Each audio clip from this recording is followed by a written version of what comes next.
Now, in the next lectures, we're gonna start talking about server-side attacks. I'm gonna teach you what a server is, and we're gonna talk about that in details. But before we jump into this, we need to have a computer or a machine that acts as a server so that we can try to hack into it. So similar to the way that we had a Windows machine to practice attacks that we can launch against normal users, we need to have another virtual machine that behaves like a server so that we can practice server-side attacks against it and see how we can hack into servers. So the machine that we're going to use is called Metasploitable, and it's a virtual machine that's built on Linux, and it contains a number of services that's typically used by servers. It also contains a number of web applications that act exactly like normal web applications and use the same technologies used by normal servers and normal web applications. So we're going to install this machine, and then in the future we're going to use it as a target to learn how to hack into servers and how to hack into websites. You can download this from the following link. Now I've also included this link in the resources of this lecture, which you can access from the top left of each lecture. If you click on this link, you'll get this page, which will allow you to download Metasploitable.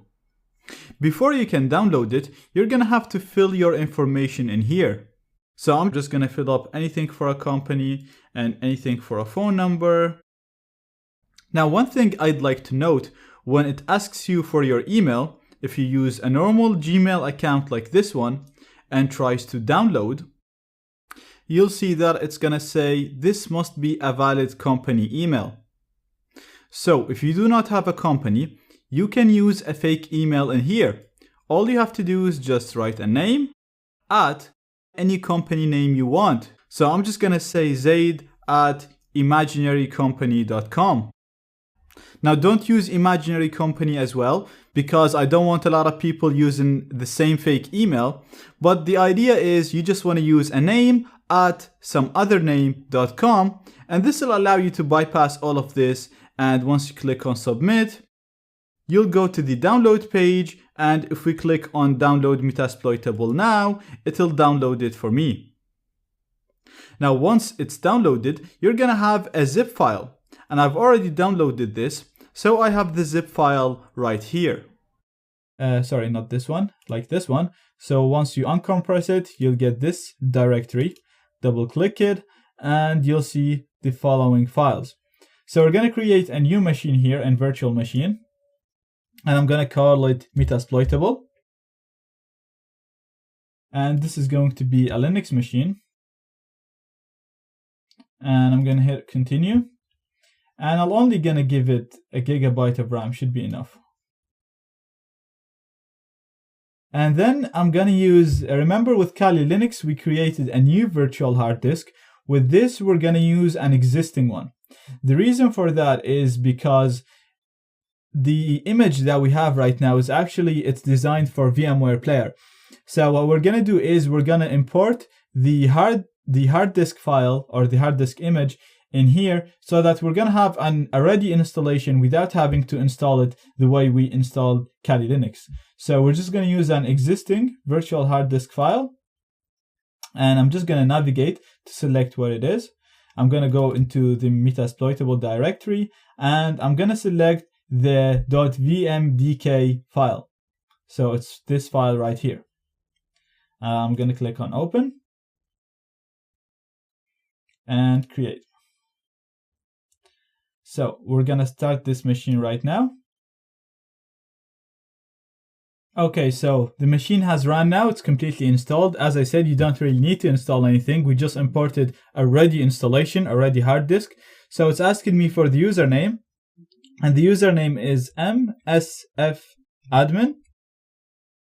And the password is the same, so it's msfadmin as well. Now you might notice, once you start typing the password, you'll see nothing displayed on screen. This is a security feature so that the password is not visible to people beside you. So once you get asked for the password, type msfadmin and then hit enter. Now I've actually already typed it. So now when I hit enter, you'll see it's gonna log me in.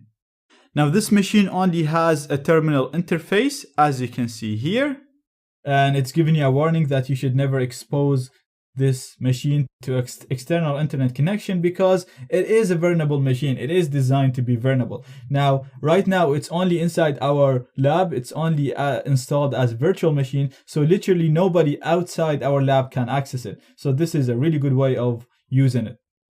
Now this is it, the machine is installed. As I said, in the future, we're gonna talk about how we're gonna try and hack into this machine. Again, don't be intimidated by the terminal. We're gonna be using it a lot and we're gonna learn how to use it step by step. So at the moment, we have this installed and we're gonna move on to the next step, and we will talk about this once we actually need to use it in the future. So if you wanna turn off this machine, all you have to do is just type in power off and hit enter. And it's telling you that you need to be root. So again, I'll talk about this later. For now, sudo power off. So just run the command like this. And it's asking you for the admin password.